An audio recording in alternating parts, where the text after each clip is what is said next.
Hello friends, आप सभी नमस्कार। देखिए, आज बीपीएससी ने फिर एक प्रेस विज्ञप्ति जारी किया है और इसमें जो आपका ईडीओ एग्ज़ाम, ठीक है, आपका ये 14 से लेकर 21 तक जो एग्ज़ाम हुआ था उसको बीपीएससी ने कैंसिल कर दिया है। अब आप सोचिए कि एक एग्ज़ाम जो बच्चे ने 2 दिन स्टे करके एग्ज़ाम दिया था, यानी कि कहीं भी एग्ज़ाम देने जो गए थे उनको 2 दिन स्टे करना था और उसके बाद ये एग्ज़ाम जो है कैंसिल होती है। अब सोच सकते हैं कि जो लोग स्टे किए होंगे अपने से घर से दूर डिस्ट्रिक्ट में, वहाँ पर कितना पैसा खर्चा हुआ होगा और एग्ज़ाम कैंसिल हो गया। बीपीएससी जो है एक एग्ज़ाम सही से नहीं करा पा रही है। देखिए, बोला गया है आपका कि सहायक शिक्षा विकास पदाधिकारी, ठीक है, यानी कि आपका ईडीओ प्रतियोगिता परीक्षा के दौरान जिला स्तर पर जिला प्रशासन की सजगता के कारण कुछ केंद्रों पर ब्लूटूथ इत्यादि के माध्यम से कदाचार का आयोजन प्रयास करने वाले असामाजिक तत्वों अभ्यर्थियों के विरुद्ध प्राथमिकी या अन्य दंडात्मक कार्रवाई की गई है। साथ ही 32 अभ्यर्थियों को कदाचार का प्रयास या परीक्षा में गड़बड़ी का षड्यंत्र रचने के आरोप में आयोग की आगामी परीक्षाओं से भाग लेने से प्रतिबंधित किया गया। यानी कि 32 लोग को इन्होंने क्या किया है कि जो पकड़ा है किसी के चोरी करते हुए, जिसमें ये लोग ब्लूटूथ लेकर घुसे थे, तो उन 32 लोग को ये लोगों ने क्या किया है कि जो बीपीएससी के एग्ज़ाम जो होने वाली आगे उसमें ये लोग को बैठने नहीं दिया जाएगा। यानी कि ये तो 32 लोग सिर्फ पकड़े गए हैं और कितने लोग ऐसे होंगे जो चोरी उरी करके और पास हो गए हैं, ठीक है, उनका तो पता ही नहीं है, क्योंकि सेंटर पर अच्छा से नहीं तो चेकिंग हो रहा था और नहीं कुछ वहाँ पर व्यवस्था था ही नहीं। पता नहीं दूर दूर गांव में सेंटर दे दिया है जहाँ पर नहीं तो पानी की व्यवस्था है, नहीं खाने की व्यवस्था है, और वहाँ पर जो टीचर है नहीं सही से गाइडेंस कर रहे थे, जो वहाँ का स्टाफ थे कोई कुछ नहीं था वहाँ पर, नहीं बढ़िया से कोई चेक तक नहीं कर रहा था, पॉकेट में हाथ तक नहीं लोग डाल कर चेक कर रहे थे, ठीक है। यानी कोई भी ब्लूटूथ कोई फ़ोन लेकर घुस रहा है। उसके बाद बोला गया है,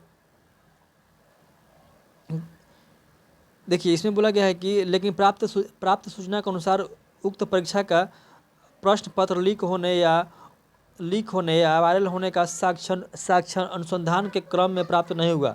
साथ ही उक्त परीक्षा के किसी भी प्रश्न पत्र के सेट के किसी भी सीरीज का कोई प्रश्न पत्र प्राप्त नहीं हुआ है। यानी कि इनका मानना है कि जो प्रश्न है वो आपका वायरल नहीं हुआ है, लेकिन जो अभ्यर्थी हैं वो इसमें चोरी किए हैं, कोई फ़ोन से कोई ब्लूटूथ से। दर्ज की गई प्राथमिकियां विभिन्न समाचार पत्र सोशल मीडिया में प्रसारित किए जा रहे समाचार इत्यादि से उक्त परीक्षा के दौरान कुछ केंद्रों में परीक्षा की शुचिता को प्रभावित करने की कोशिश की गई है।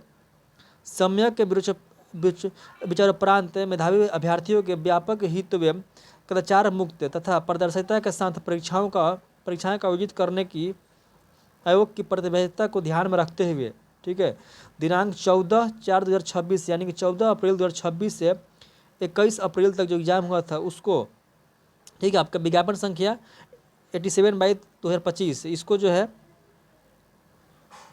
जो कि आपका 9 पालिया में आपका एग्ज़ाम हुआ था, ठीक है, उसको जो है रद्द किया जाता है। यानी जो एग्ज़ाम है आपका उसको रद्द कर दिया गया है। यानी कि जब का जो 9 पाली में एग्ज़ाम हुआ था 14 से लेकर 21 तक आपका ईडीओ का, उस एग्ज़ाम को यानी कि सभी एग्ज़ाम को 3 एग्ज़ाम हुआ था, ठीक है, आपका 14, 15 और 17, 18 और 20, 21, यानी कि इस सभी जो एग्ज़ाम थे इन सभी को क्या किया गया, ये लोग ने रद्द कर दिया है। यानी कि ये लोग एग्ज़ाम को रद्द हो गया है। और देखिए ये क्या होता है आगे, ये लोग एग्ज़ाम को फिर कब से करा पाते हैं, क्या अगली बार से लोग सही से एग्ज़ाम करा पाएंगे, क्या होगा, क्योंकि बीपीएससी जैसी संस्था के साथ जब ऐसा हो रहा है तो फिर बिहार एसएससी के एसएससी और बिहार पुलिस दरोगा का तो बातें छोड़ दीजिए।